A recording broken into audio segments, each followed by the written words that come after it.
How to get $20 Home Depot coupon code. Let's get started. Launch your preferred browser. Here you're gonna find the search box, type in Home Depot coupon code and search for it.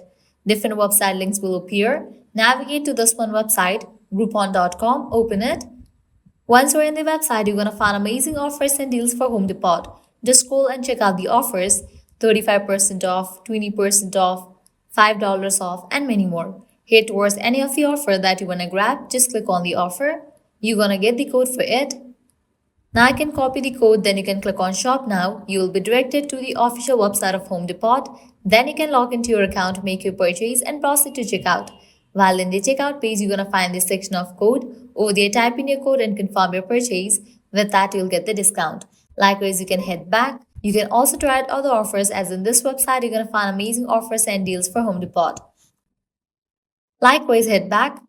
Once you're in the website page, you can also check out this one website, Coupon Follow. As in this website as well, you're gonna find amazing offers and deals for Home Depot. Just scroll and check out the offer. Well, that's a wrap for this video. This way you can easily get $20 working coupon code for Home Depot. At the end, if you guys find this video helpful, don't forget to like, share and subscribe to our channel. Thanks for watching.